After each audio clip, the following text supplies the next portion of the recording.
جی تمام دیکھنے سننے والوں کو رانا سرور کا سلام مسنون قادر مطلق آپ کو دنیا آخرت کی کامرانی عطا کرے۔ کل سے جب سے عدت میں سزا ہوئی ہے میرا دماغ معاف ہو چکا ہے، میں بتا نہیں سکتا کہ میری فیلنگ کیا ہے۔ میں اپنی زندگی میں فیملی میٹر ہزاروں نپٹا چکا ہوں۔ ہمارے عام طور پہ حالات میں یہ ہوتا ہے کہ طلاق ہو جاتی ہے، طلاق ہونے کے بعد کیا ہوتا ہے، طلاق ہونے کے بعد 3 طلاقیں جب مکمل ہو جاتی ہیں تو طلاق ہو جاتی ہے شریعت میں، لیکن قانون میں یہ ہے کہ جب 3 مکمل ہو جاتی ہیں پھر یونین کونسل میں جمع کروائی جاتی ہے، پھر 3 ماہ تک پھر انتظار کیا جاتا ہے، پھر جا کے وہاں سے مؤثر سرٹیفکیٹ ملتا ہے۔ ہماری عوام ان چیزوں کو نہیں جانتی، وہ جب یہ سمجھتے ہیں کہ شرعی طور پہ طلاق ہو گئی ہے تو وہ آگے سے کوئی نہ کوئی رشتہ ڈھونڈ کے ڈیٹ طے کر دیتے ہیں۔ جب شادی کا وقت آتا ہے تو تب ان کو پتہ چلتا ہے کہ مؤثر سرٹیفکیٹ نہیں ہے، لیکن علماء سے پوچھتے ہیں، علماء کہتے ہیں کہ طلاق ہو چکی ہے اور اس طلاق کی بنیاد پہ نیا نکاح ہو سکتا ہے۔ اس طرح کے بے شمار معاملات ہیں جن کو میں نے اپنے ہاتھوں سے سر انجام دیا۔ جو لوگ مجھ سے پوچھ رہے ہیں کہ ہمارا کیا بنے گا، ہمارا کیا بنے گا، ہمارا کیا بنے گا، تو میں معاف ہوں۔ نعوذ باللہ، نعوذ باللہ، نقل کفر نہ باشد۔ میں آج ایک سوال کرنا چاہتا ہوں اپنے مقتدر حلقوں سے۔ اگر اللہ نہ کرے، اللہ نہ کرے، خدا نخواستہ کوئی ہندو یا کافر اٹھ کے ہمارے نبی صلی اللہ علیہ وسلم کے متعلق مقدمہ دائر کر دے کہ عدت پوری کیے بغیر انہوں نے بھی نکاح کیا تھا، تو عدالت کیا نعوذ باللہ فیصلہ دے گی؟ استغفر اللہ، یہ بات کرنے کی ہمت اور جرت نہیں ہے، لیکن نقل کفر نہ باشد کے تحت علماء فرماتے ہیں کہ بیان کر سکتے ہیں۔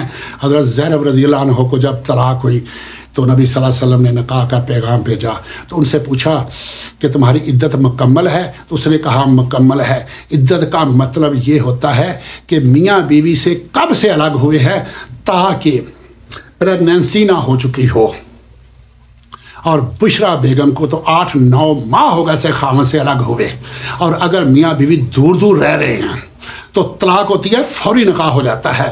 اور اس کے بارے میں قرآن، حدیث، محقق اور اجماع امت یہ ہے کہ اس میں معتبر بیان عورت کا ہے۔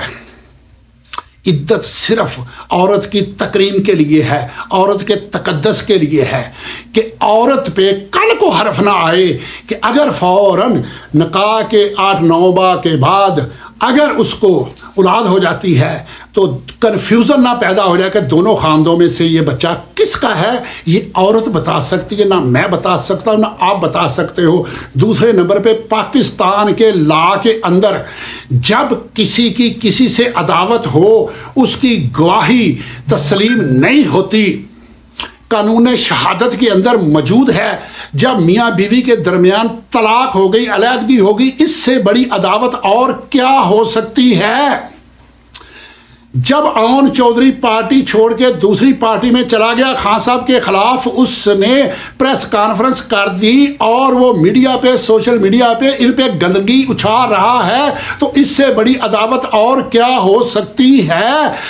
جو ان کا سابقہ خامد ہے، ان کا جو ملازم ہے تو وہ وفادار تو اس کا ہوگا، اس کی گواہی بھی قانون شہادت کے مطابق نہیں ہو سکتی۔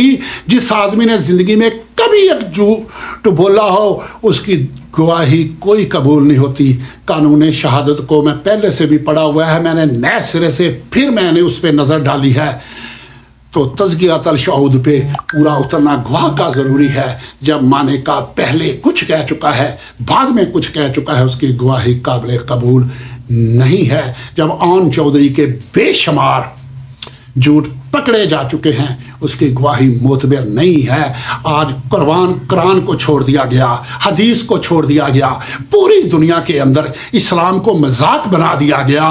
آج مجھے بتاؤ، اگر یہ کام شریعت کے مطابق ہوا ہوتا، اگر شریعت اس کی اجازت دیتی تو یہ کام ہوتا، تو لبرل آنٹیاں آج روڈ اور سڑکوں پہ ہوتی اور دھرنا دیے ہوتی۔ آج کہاں گئے ہیں وہ مذہبی حلقے؟ کہاں گئے مذہبی رہنما؟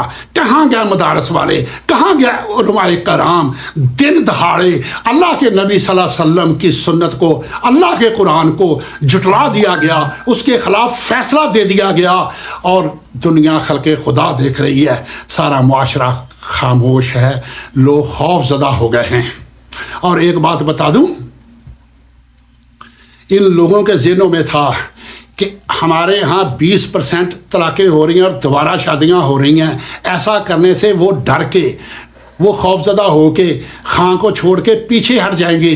میرا 3 فیملیوں سے آج رابطہ ہوا ہے جنہوں نے خود مجھ سے کنٹیکٹ کر کے اپنے تحفظات کا اظہار کیا، اور میں نے ان کو تسلی دی، اور میں نے ان کو کہا ہے کہ اگر کوئی سابقہ خامد آپ کے دروازے پہ ہے یا کہیں پہ ہے تو مجھے آواز دینا، میں اس کو جوتے ماروں گا، سرے عام میں دیکھوں گا کہ کس طرح سے کوئی دین کا مذاق اڑا سکتا ہے۔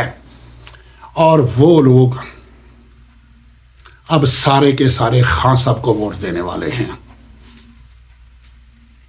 کوئی جگنو ستارہ سنبھال رکھنا، میرے اندھیروں کی فکر چھوڑو، بس اپنے گھر کا خیال رکھنا۔ اللہ حافظ۔